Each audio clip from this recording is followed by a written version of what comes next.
this is Christina Barr. You're watching Black Tea News.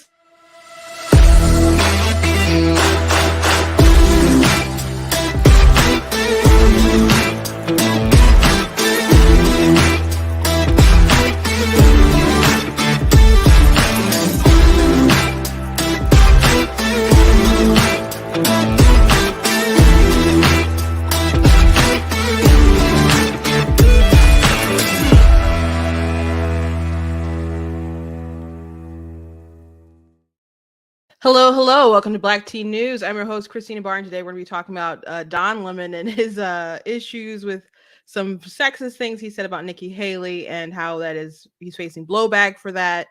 Also, Fetterman has been checked in for depression and getting treated for depression, but we know he went through a stroke, and the media and his campaign really tried to downplay his condition on the campaign trail, all to get him in office. And I talked about how immoral I thought all these people were, his wife putting him through this. I mean, I guess he agreed to it, but after you have some kind of event like that, you really need time to rest. Your mind needs time to rest, and going full throttle on a campaign isn't something that you should do. But all these people just really wanted to win, and so they pushed for the win, and they got the win, and now he cannot do the job.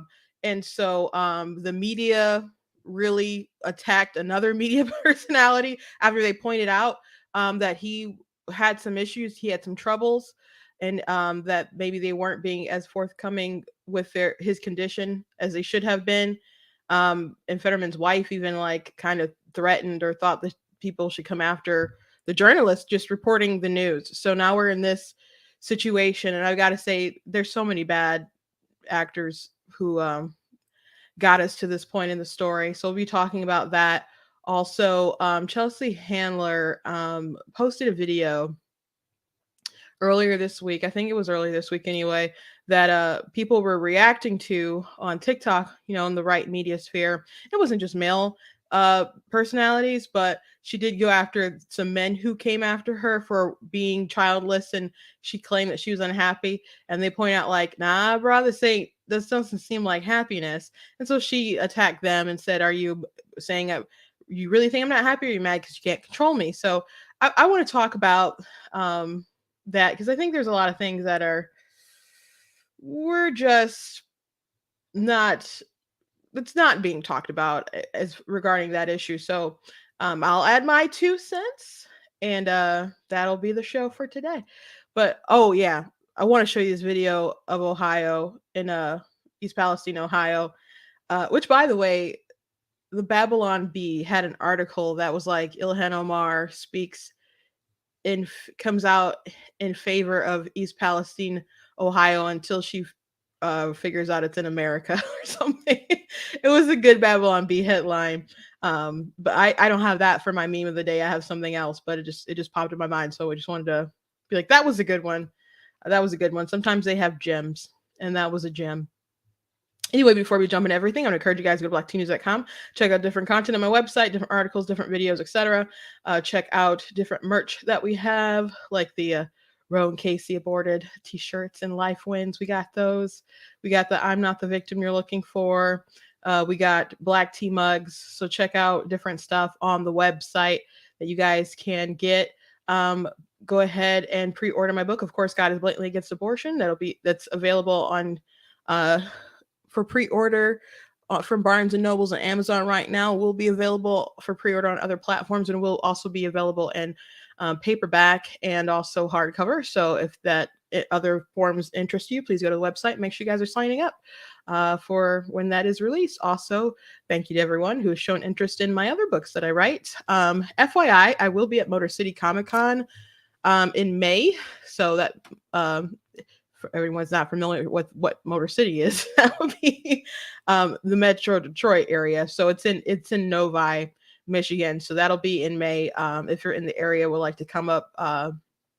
Been going there for a long time, and it's a comic book convention. People like anime go there too, and they have celebrities that'll be there. There's lots of cool art to buy, lots of cool memorabilia. But I'll be in the artist alley section, and I'll be selling my books, and my sister Tina will be selling her art, and she'll be right by me. Actually, she did the artwork here for my book. So she's very, very talented. She has all these little teeny tiny mini paintings that people love to get. So they make such good little gifts for people. But she also makes bigger paintings and stuff too. But she has such wonderful work that you guys can check out. If you like what I do here at Black Teen News, please consider leaving a donation at blackteennews.com/donate. Cost a stream, run my website, all that good stuff. So if you would like to support with that overhead, I thank you very much for that. Please make sure that you are, going and watching other videos and stuff. I'm every day I get a little bit closer to hitting my requirements for monetization with YouTube. However, I have no idea if they will approve it. So it could just be me and you in the long haul, but we will see. I'll apply. I'll see if they accept it or not. And I certainly don't know what episodes that they would allow to remain monetized. So we'll figure it out together. But in the meantime, I thank you guys for the people who go the extra mile with that support. So if you would like to go on the website, otherwise, I thank you for liking, for subscribing, for commenting. I see you guys, in the comments. I know I don't always respond live, but I'm trying to not to lose my thoughts. So I do look sometimes, you'll see me going like that. So I do look at the comments. But I don't want to really lose my thoughts when I'm like going on a rant or something. So but it's much appreciated, certainly. And thank you to the guys who watch it back later. Okay, so I do have a meme today, or a funny thing today. So this is from Grand Old Memes. I went to his page. He's usually go-to, or she. Actually don't know the sex of the person, but I do like the page on Twitter. So we got this here. We got Secretary Pete, let them drink vinyl chloride. So I thought that was there was a lot of different options, but I thought that was a good one. We've already talked how he's been pretty mum on the situation going on in Ohio. And there's been some other train derailments. There was one in my home state the other day. I think it was yesterday. So there's lots of stuff going on, but the Ohio situation, the residents are very upset, very concerned. A lot of them feel like they're being lied to on the ground, that they're not getting real answers. Apparently Biden's not giving them money and at least what they want with emergency disaster. So JD Vance, who's a newly elected senator, who underperformed, but he did end up winning his race. He went to a creek which I saw other videos of the water being like this, people going to the water and disrupting it. And then you can see the chemicals after you like put a stick in it or something, it starts rippling and bubbling up. And so this is very concerning. Hey guys, so I'm here at Leslie Run, and there's dead worms and dead fish all throughout this water. So, something I just discovered is that if you scrape the creek bed, it's like chemical is coming out of the ground. Can you come here and let me just show this to people. I don't know if you're going to see this on the camera, but watch this. Just see that chemical pop out of the creek. This is disgusting. And the fact that we have not cleaned up the train crash, the fact that these chemicals are still seeping in the ground is an insult to the people who live in East Palestine. Do not forget these people. We've got to keep applying pressure. That's how we're going to fix this problem. Thank you. Yeah. So I don't know what they're all telling everybody on the ground there. There's some. I'd drink. Well, I'd be very careful. I'd get some bottled water, and the EPA is on it, but the EPA, from experience with the Flint stuff, they did not do their best. So that was back in the Obama administration, of course, but same guy who's in the Obama administration is also like the president now. So I don't know if all the, who all they have the same, but Biden did recycle a lot of those same people. But yeah, government is not effective and efficient, and they do lie to achieve different ends. So if you're in that area at all, be careful and you do what's best for your family. And everyone has to earn your trust. Do not just submit it to the experts. So yeah, it's a terrible situation what happened with the train derailment and the pollution with the chemicals. And scarily, I'm afraid this might happen more often than we're aware of. But I even saw an article today from mainstream media that was like talking about right wing media for really concentrating on the story. And sometimes when the media has nothing else to say, the story will become Republicans pounce or white wing pounce, conservatives or whatever. That will be what the story is. The story about us responding to a story. And I thought that was a really weird take. Like, isn't everyone upset and a bit outraged at how we've created disaster here? I don't like some they were talking about language as far as people calling it Chernobyl 2.0. I don't know if it's that bad. But people were really concerned when they were like, oh, just leave. Oh, you can come back after they do the controlled burn and after they had people of, a mile radius leave. And but now we're finding out that there's the chemicals in the water and the stuff is contaminated. So I don't think everyone's usually upfront with you about how bad things normally are. So again, don't trust the experts just because they're experts. Everyone has to earn your trust, and you do what's best for your family. And be careful out there. It's like, seriously. And I guess this could really happen anywhere. So we have to demand better of our government, of our transportation, of these companies that are sending the chemicals and all this stuff. Anyway, we'll keep an eye on this story. I want to move on to Don Lemon, who is being just slammed. He's slammed for a comment he made regarding Nikki Haley. So Nikki Haley has announced that she's running for president. No surprise. And she's talking about people being in their prime and in ages, for running for president. And that's no shock there, because I think something that we all see is that Biden is too old to do this job. He doesn't seem to always be there. And, I think he's more cognizant than people give him credit for, but it's just a little sad to watch Biden to be, even though I'm not a fan. I don't like him personally. It is a little sad to watch. But people don't want to talk too much about how he's just a little bit older than Donald Trump. So both of their ages are something worth talking about. So Haley coming in, they're in their 80s, and she's someone who's like, hey, I think she's 51. So she's in her prime. And so Don Lemon was like, no, you're not in your prime. Women aren't in their prime at her age. So this is the clip that's caused the hellstorm. This whole talk about age makes me uncomfortable. I think it's the wrong road to go down. She says people, politicians or something are not in their prime. Nikki Haley isn't in her prime. Sorry. When a woman is considered to be in her prime in her 20s and 30s and maybe 40s. What are you talking? Wait. That's not according to me. Prime for what? It depends. I mean, it's just like prime. If you look it up, if you Google when is a woman in her prime, it'll say 20s, 30s, and 40s. I don't necessarily. 40s. So I got another. I'm not saying decade. I agree with that. So I think she has to be careful about saying that politicians aren't in their prime. We need to qualify. Are you talking about prime for like childbearing, or are you talking about prime for being president? What the facts are. Google it. Everybody at home. When is a woman in her prime? It says 20s, 30s, and 40s. And I'm just saying Nikki Haley should be careful about saying that politicians are not in their prime, and they need to be in their prime when they serve, because she wouldn't be in her prime according to Google or whatever it is.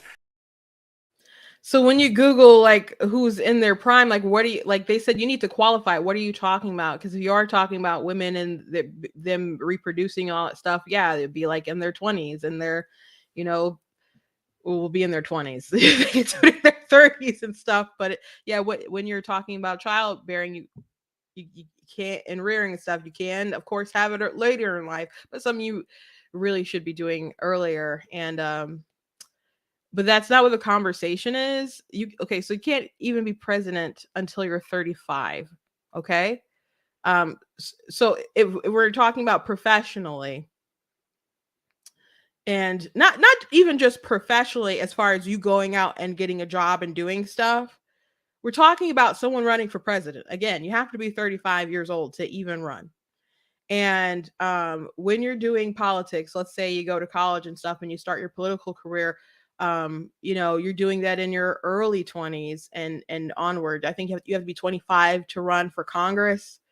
And yeah, you got to be 25. I know because I did briefly actually, but story for another day.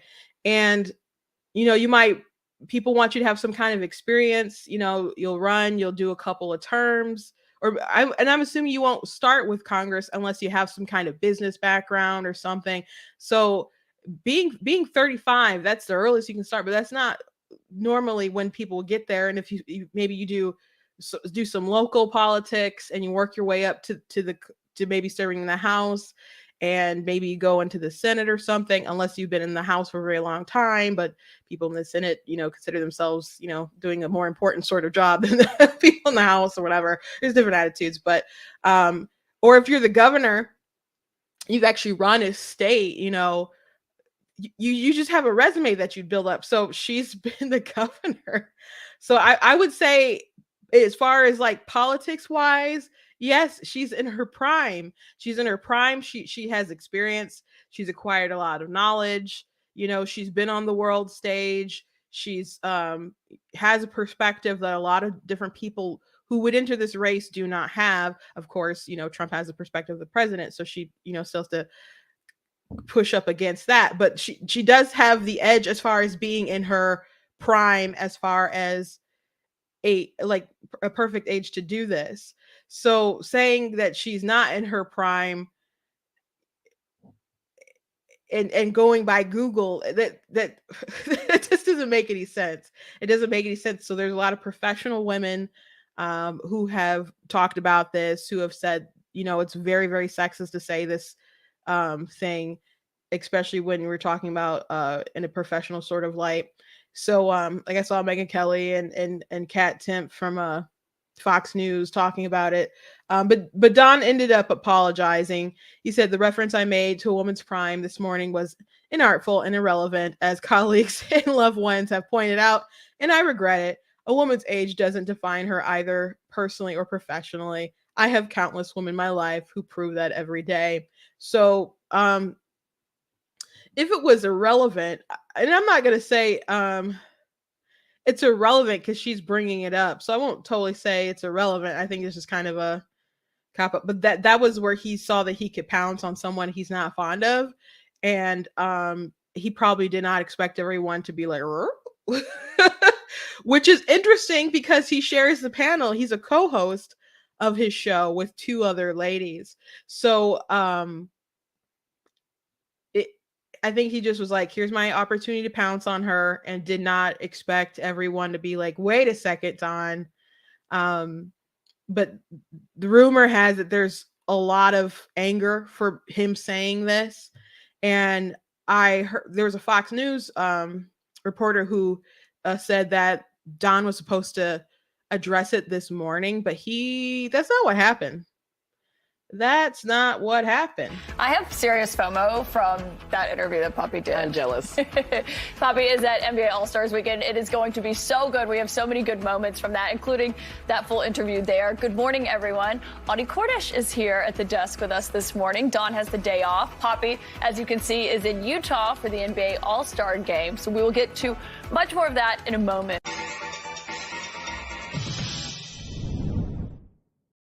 Yeah, so Don actually had the day off.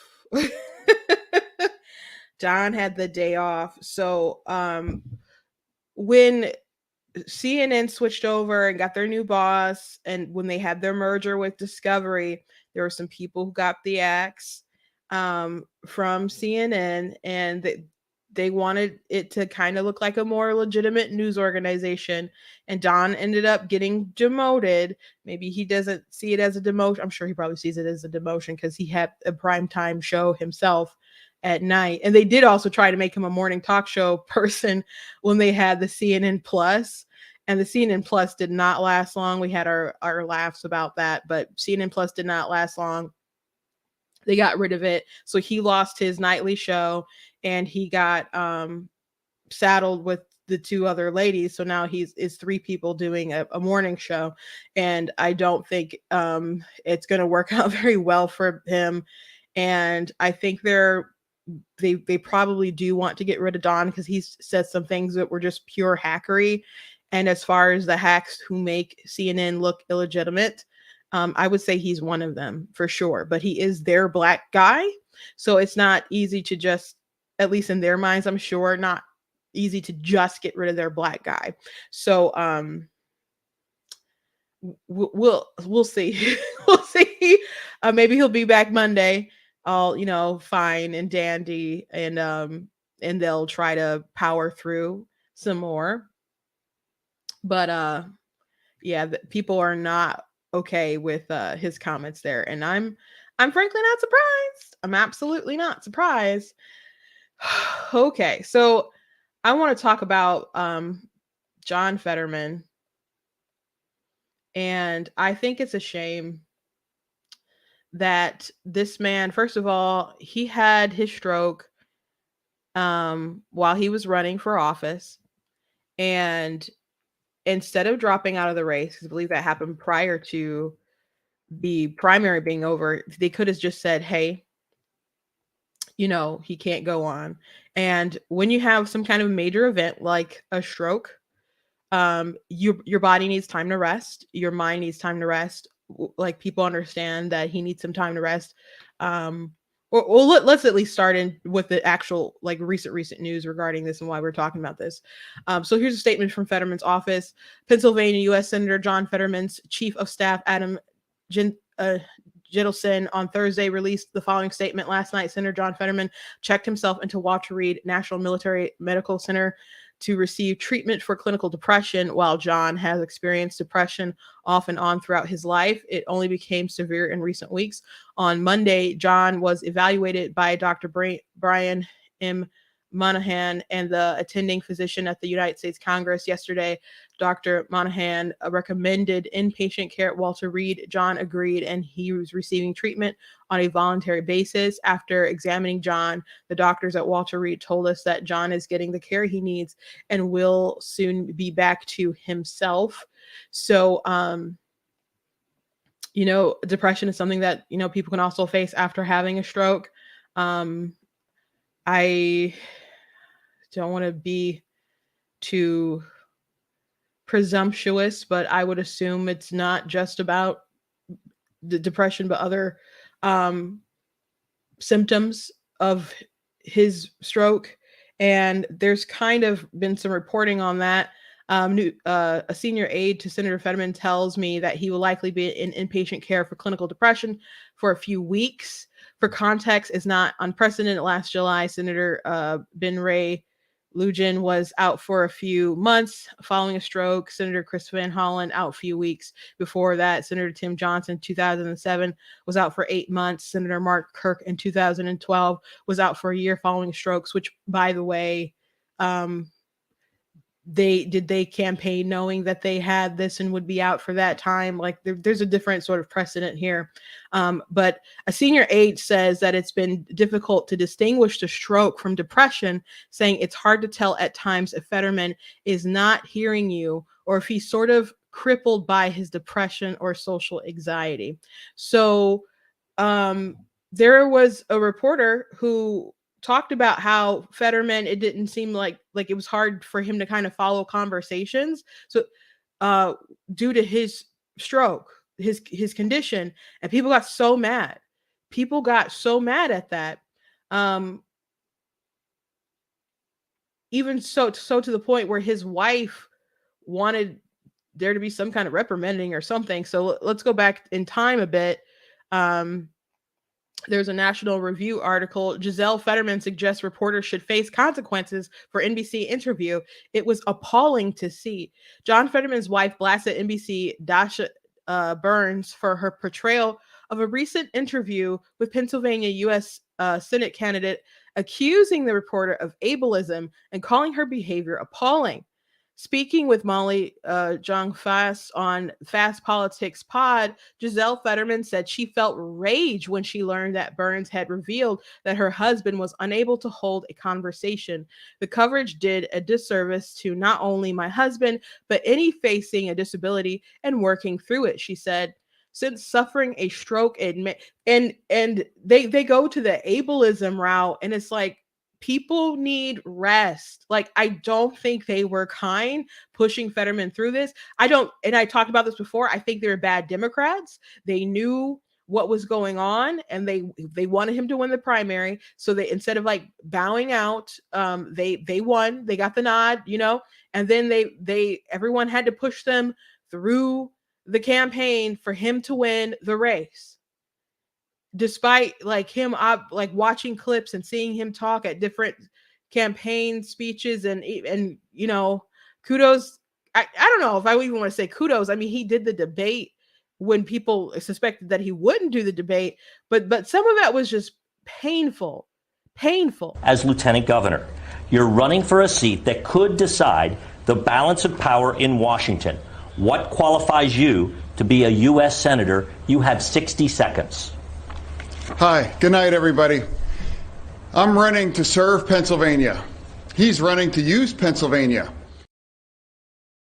Good night, everybody. That was one of the examples, but also in that debate, he was just so like angry, like he couldn't control himself. Sometimes with Oz, like he would, I don't know, some people get hot during debates and talk over, but it just kind of seemed like he lacked a sort of self-awareness and self-control. And he had to have like closed captioning while they had the conversation because he was so impaired. And I mean, this happened before the debate with this interview. Are you committed to showing up on October 25th to debate your opponent no matter what happens? No, I'm not concerned. I believe that's another opportunity to be transparent, and people can make their own decisions, during the debate. Sorry, to clarify, are you committed to showing up on October 25th, no matter what your opponent says or does? Well, yeah, of course I'm going to show up on the 25th. Yeah, so not totally comprehending. Back to this article.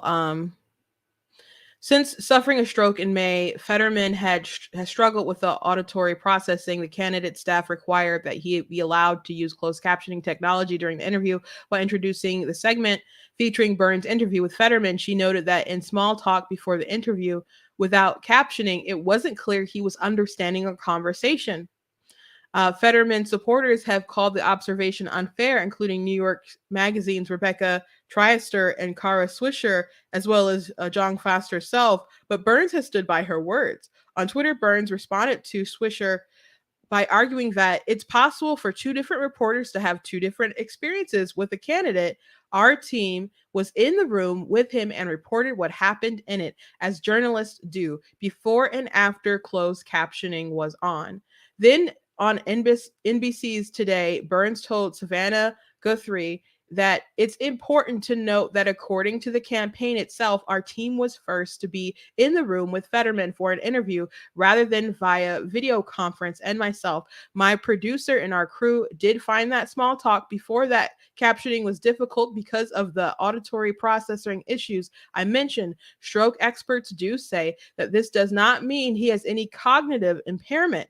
So she wasn't even saying he was cognitively impaired, but he does have those issues. Fetterman's wife appears to not have accepted these explanations. During her conversation with Jong Fast, she suggested that an apology should be issued and that Burns should face professional consequences. I mean, there are consequences for folks in those positions who are any of those isms. I mean, she was ableist. That's what she was in her interview. It was appalling to the entire disability community, and I think to journalism. I haven't heard an apology. It hasn't come. She went on to declare before she saying she was hopeful that NBC would reflect on its handling of the situation. So I can't believe his wife would put him through all this, that the Democrat, I can't say, I guess I can't believe it. It's just awful. just absolutely awful. And then the voters, they just so desperately wanted that seat, knowing that he was in bad shape. He was in bad shape, but they really wanted to win, and they've enough that he could get through, and then he could step down, and they could just appoint someone else. And people suspected that it would probably be his wife, since they've been uplifting her and giving her all this praise and stuff. I mean, this is a sort. Someone pointed out that these are the sort of media footage from her, or not footage, but stories from the past couple of weeks. Next up for Giselle Fetterman, firefighting, thrifting, and being good. Giselle Fetterman, meet the free store to lit a 5-year-old project. The senator's spouse, Pennsylvania, Giselle Fetterman finds new role and larger platform for change. So there's all this kind of different stuff going on while John is sick and on a national stage. People, if Republicans point any of this out or talk about it, they're like, oh, they're such jerks. And I'm like, you people were sick. You people were sick. They wanted Fetterman so bad, or to be able to have another vote for abortion and stuff, that they voted for Fetterman on top of all the problematic bad things about this candidate. Have you seen any of the interviews with like folks asking his voters about him chasing down a black guy with a shotgun? And they're like, that didn't happen. I'm like, yes, it did. And they'll show him. I'm like, well, he did what he had to do. And it's like, what? Like, there's so many things that were bad about Fetterman anyway, including his policies, not just stuff that he did, like chasing black guy with a shotgun. So he's already bad in that sort of front. And granted, I guess these progressives and folks, agree with him on stuff anyway, and ended up defending him chasing that black guy with a shotgun. But interestingly enough, he could not promise he would not do it again. That was interesting. But on top of all that, he was ill. He was ill. And this was uncomfortable and sad to watch. I hope he gets better. Going through depression is hard enough. And on top of his condition, which he had, his stroke, I wish him well, but everyone who pushed him to get in this position, you guys are sick. You guys are sick. And at the end of the day, I hope his wife is not rewarded with his Senate seat over this, but we'll see. And we'll keep following the story. Last thing I really want to talk about is this Chelsea Handler story. So Chelsea Handler, I don't really know why she's famous. I know she's a comedian. Like, somebody thinks she's funny. Like, I know she's written books, and she has a Netflix special now. Actually, I just know that because she said so in a video that I'm going to show you guys. But I understand that she has some kind of career in comedy for some market. It's not me. It's definitely not me. So she did a video on TikTok about being childless, which is, I guess, supposed to be a joke-ish. Not really a joke, but she claimed later it's supposed to be a joke. But I don't think it's much. I think she's saying truthful things, but a lot of things are exaggerated, I guess, for the sake of comedic purposes, if someone out there finds it funny. And a lot of people responded to it. So I'll play you guys the original video, and then we'll watch her response to it. A childless woman. This is a day in the life of a childless woman. I wake up at 6 a.m. I remember that I have no kids to take to school, so I take an edible, masturbate, and go back to sleep. I wake up at 12:30 p.m. and get ready for a busy day of doing whatever the I feel like. I put on my most impractical and stylish shoes since I won't be chasing a child around the grocery store. Who goes to the grocery store purposely with impractical shoes? Like, that's the thing that I'm sure is a joke. I would think is a joke. I have had to go inside of the grocery store in heels, probably because I'm like, oh, I'm in the vicinity after going to church. So let me go and get some milk or something. But like planning to go grocery shopping or something in Practical Hills, nah, I don't. I don't think moms should say, I will only wear my Practical Hills when not my kids aren't around. So again, I think that's one of those exaggerated things, but like in a just a normal woman sort of thing, that's dumb. But we'll keep going. Go to my fave spot in Paris to grab a croissant. I do a meditation sesh on the plane since I have no screaming kids, allowing me all the time in the world to become enlightened. The weightlessness of my existence has granted me superhuman powers. I teleport myself back home. Then I get ready for a night out with whatever hot guy I met on Raya that morning. I call up a babysitter and tell her that I don't need her since I still don't have kids. Now it's time for a workout, so I hit Mount Everest for a quick climb. I invent a time machine, go back in time, and kill Hitler. Freeze, you bastard! It's amazing what you can do when you have this much free time. And that's a day in the life of a childless woman. Yeah, so obviously she didn't invent time machine and is not enlightened, but yeah, so that was the video. And so it got reactions from Ben Shapiro talked about it. And they're like, you don't look happy. and that her life seemed kind of sad. Tucker's I saw live the version of Tucker when they were talking about Chelsea Handler, and the person they had on to talk about it said some really harsh things. But you'll see that in a second. Tim Pool talked about it, and he talked about something that I've heard Jordan Peterson talk about, like life gets very lonely when you're in upper age and you don't have anyone really to watch as you grow old with and to be with you sort of in your final moments. And he talked about, not having family to be around you when you're sick and stuff. And Tim Pool, he talked about how because she did a response and he responded to her response, and he's like, I think it's interesting that she had mentioned him by showing a picture of him, but she didn't like refute any of his points. And he's like, I don't think she could really refute the points. And Tim doesn't have any kids either, but he said he's been sick without kids and anyone there, and it sucks. It really sucks when you have no one there. I know somebody to that point. I know somebody who had, when they had, COVID, they ended up checking themselves into like agreeing to go to the nursing home and stuff. And then her nursing home did not take care of them. And they ended up having to call the hospital to take them back because they caught pneumonia because they were just not taking care of them. And so, but she felt like that was her option that she had, because she didn't have any kids or anybody to take care of her when she got sick like that. Contrast that with my dad. My dad had 7 kids.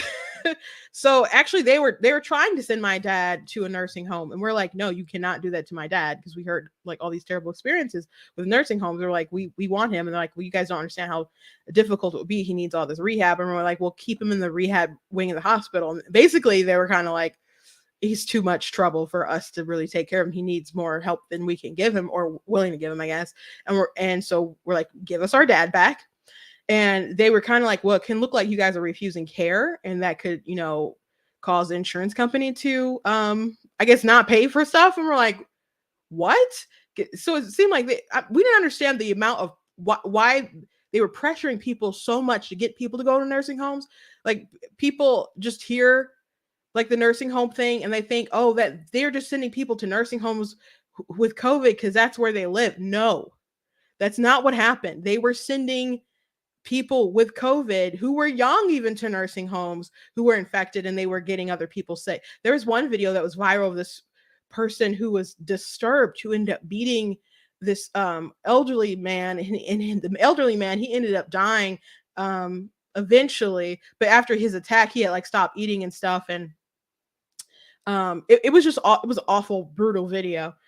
But yeah, they were just putting people in nursing homes, but there was like financial incentive to put people in the nursing homes, and they were really pushing us hard to try to get my dad there. So anyway, we ended up getting him home.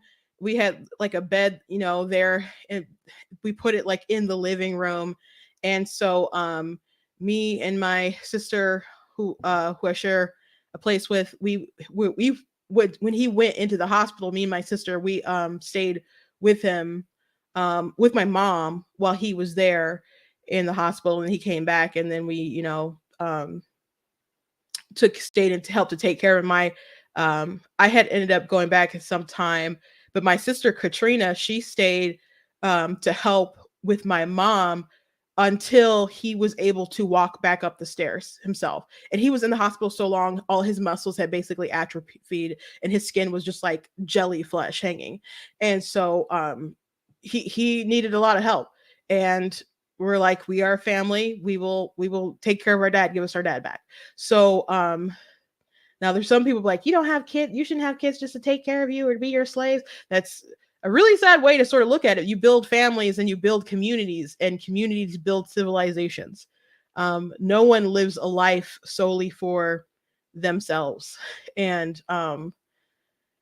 we had a duty and an honor to take care of one another, just like our parents have taken care of us. So it was out of love. It wasn't fun. It wasn't fun. But you do things for people who you love. It's easy to say, oh, I would die for you, but would you serve someone though? People are ready to go out and blaze the glory, but do you love someone to serve someone? That's a question for you. But anyway, let's watch Chelsea Handler's response to all of these folks. This woman, the point. A day in the life of a childless woman. The point is to make you feel good about being an aging, deeply unlikable woman who never had kids. Feminists like Chelsea Handler, they've been lied to by their society forever, that you could be a girl boss and you can do anything a man can do, which everyone who's ever seen a woman back up a vehicle knows that's not true. Your womb. So that was a joke. But women have been largely lied to by the feminist movement that go out there and get your bag and stuff, that will gain you happiness. But women, like, the numbers are like not that women are happier now with all of the sort of liberties that the feminist revolution claimed that we would have. But let's keep watching. Resembles a dried up tumbleweed blowing down an old western town, and your Valentine's Day date for the 10th year in a row is a 10-year-old copy of Magic Mike and a half full bottle of Xanax. This lady is miserable. I mean, she is miserable, and it's written all over her face how miserable she is. Hey everyone, I woke up this morning, well, more like this afternoon, and noticed that there was an emergency meeting of the Receding Hairline Society to discuss a comedy video I filmed about not wanting kids. Wow. Why would I even need my own children when I get to hear these crybabies all the time? I mean, I can't believe that bearded version of Tucker Carlson thinks I would take half a bottle of Xanax. I take way more than that, you silly goose. Look, I don't want to debate whether or not I'm a girl boss, although I did just look at my bank account and think, that's pretty girl boss. And then I thought about the 10 plus different people I've been able to put through college. And then I remembered my 6 New York Times best-selling books. Or was it 5? Oh, no, it was 6. And then I remember my recent stand-up special that was just released on Netflix called Revolution. And I thought, yeah, you are a girl boss. You guys seemed so triggered by me. I mean, my goodness, Tucker, I think it is time for you to ask yourself a serious question. Are you really upset about how much freedom I have? Or are you upset that you haven't been able to take it away from me yet? Oh, and quick shout out to Ben Shapiro. Thank you for helping my cause of not having children. Who needs the birth control pill when your voice is 100% effective? I don't need a husband, Ben, because I'm in a relationship with myself. And at least in my relationship, someone can get a woman to come. And by all means, Tucker, if you want to respond to my triggers, I will be happy to keep putting out videos as long as you want. I think we both know that you are hate masturbating to me. And I'm down with that. Okay, so Chelsea Handler. So again, the person who Tucker had on the tumbleweed stuff, I'm like, that is rough, man. That's mean.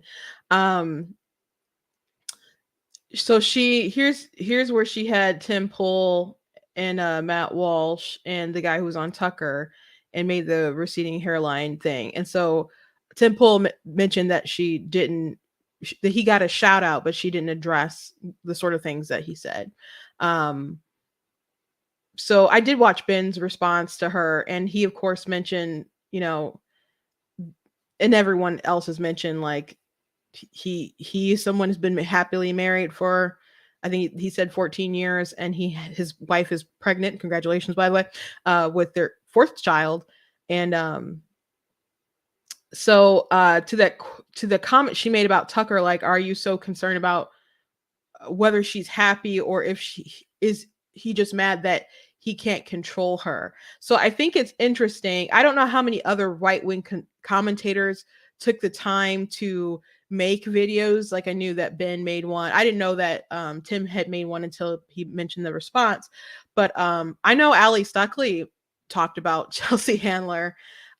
So, and I know other females talked about it as well. So the fact that she's pointing out the men and talking about the thing about control, that's a way to shift the narrative rather than addressing women who might have actually had a issue with what she said and maybe some valid points about her viewpoint. I liked it a second ago. I just want to read Allie's comments really quick. There weren't a lot. She might have talked about it on her show. She said, Chelsea Handler acts like she wouldn't be able to do all these traveling and relaxing she does if she had kids. She said she gets to wear heels because she's not chasing a kid around a grocery store. Girl, you are 47. Your kids could be graduated from college and married by now. So, so a lot of people pointed that out. Like, she's at the age where the kids, would probably not be home, doing grade school stuff, especially if she raised the kids first and, and didn't wait later in life. There's a lot of women waiting later in life to have kids. And so she said, sorry, Chelsea Handler, you can make your life seem awesome and kids seem awful, but I promise no 30-year-old mom of toddlers wishes they were 50 and single just so they could smoke pot in a hot tub.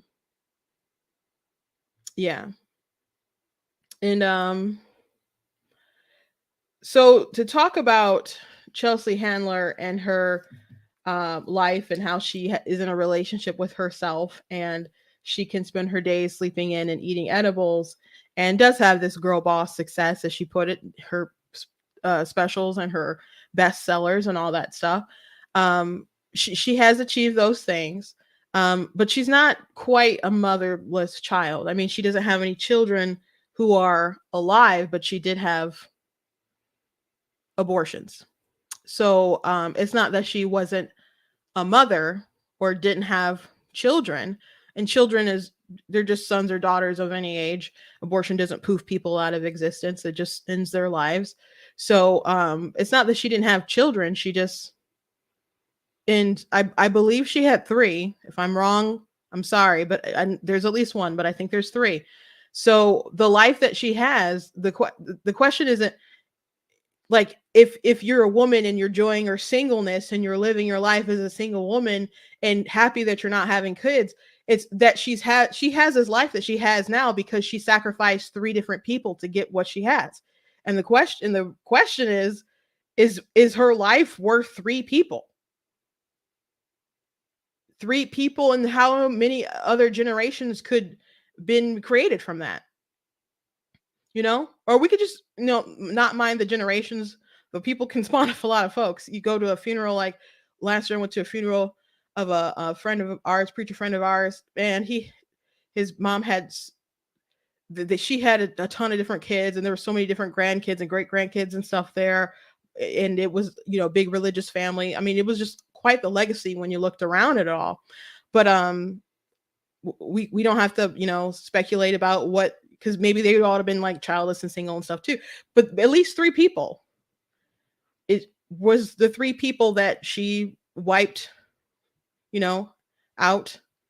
And I don't want saying wiped out like you can't wipe them from existence, but 3 people that she, technically sacrificed for this life. Is it worth it? The edibles and the croissant in France. And maybe she will make that case for herself.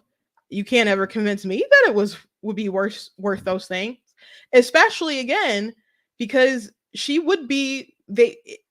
I'm assuming at the time when she had those that they would be old enough or get to the point where she could have the sort of liberty as a a single mom or a mom who is married or whatever, and they get to do whatever kind of up in their retirement sort of age or nearing to it.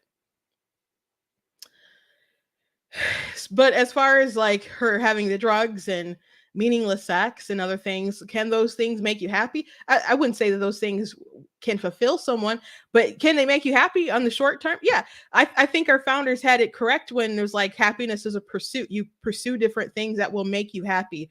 And sometimes our happiness, we're very easy to please. There's a quote by, gosh, I have to just kind of think about what it is because I don't have the exact quote. I was trying to find it. C.S. Lewis talked about how basically we're easy to please and we think that we have such strong will. But the truth is that we really don't.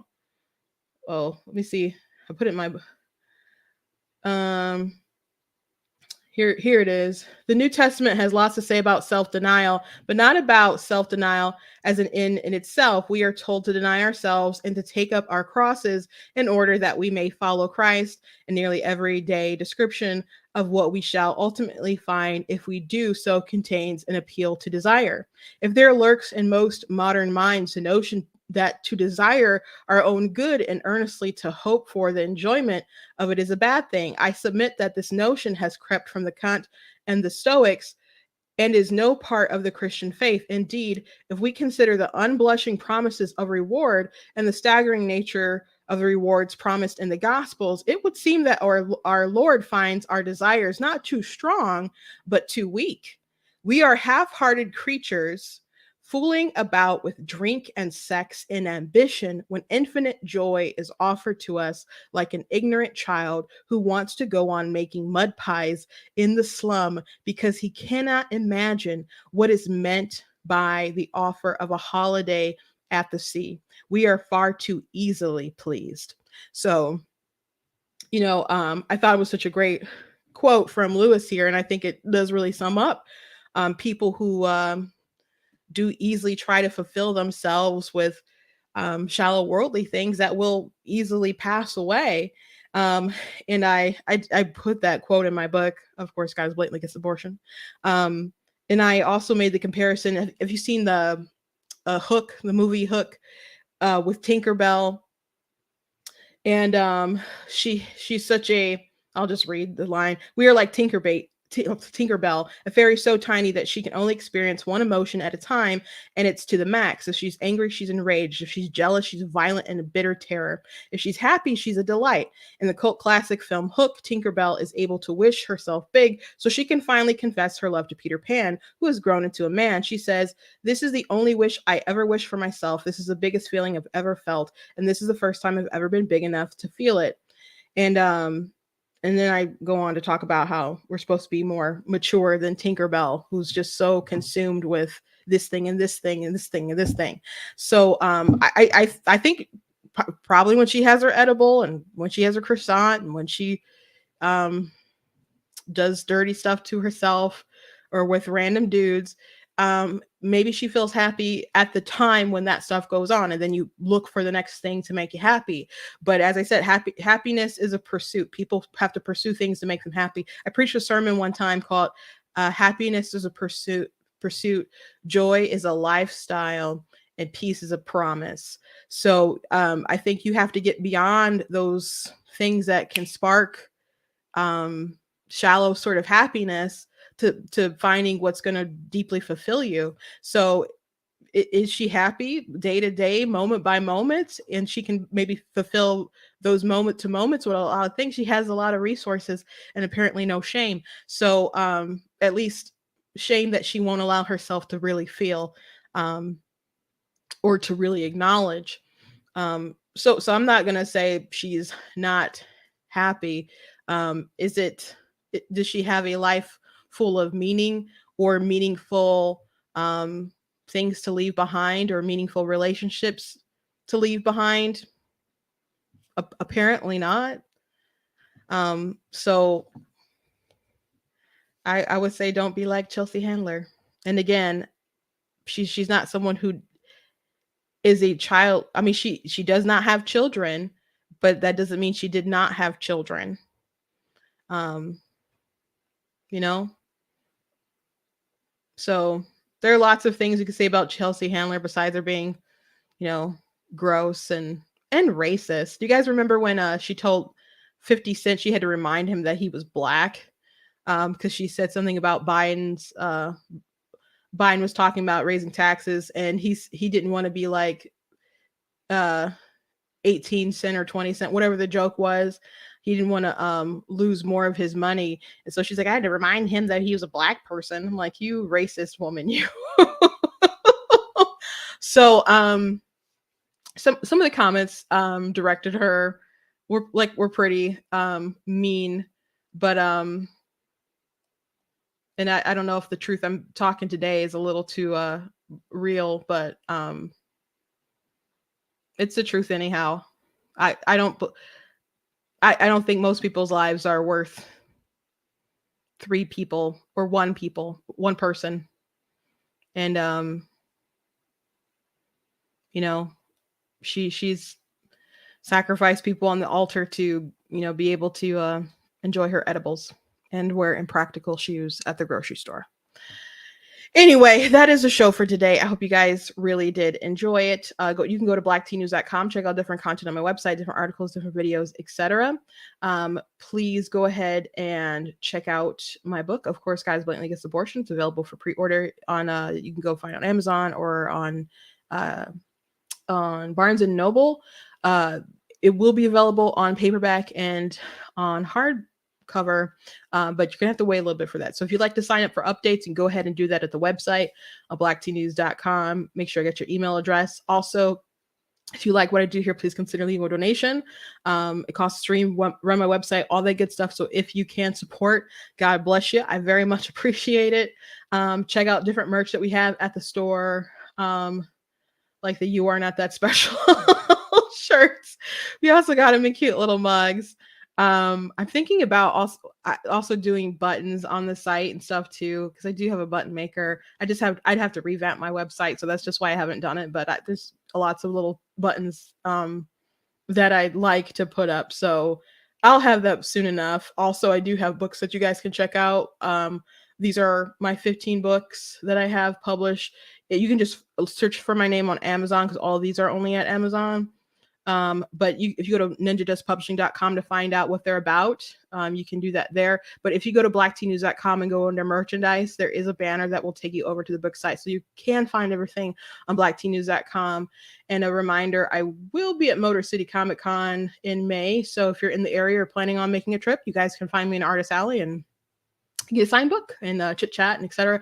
And if you're interested in me going anywhere to speak at any sort of events, you guys can go to my website and go hit the contact form. And I'm definitely interested in doing those sorts of things. We just have to work out some details. So there's a couple people who have reached out, and we'll be talking about going different places, etc. So if that's something you're interested in, I look forward to talking to you. Anyway, God bless you guys, and I will see you guys on Monday.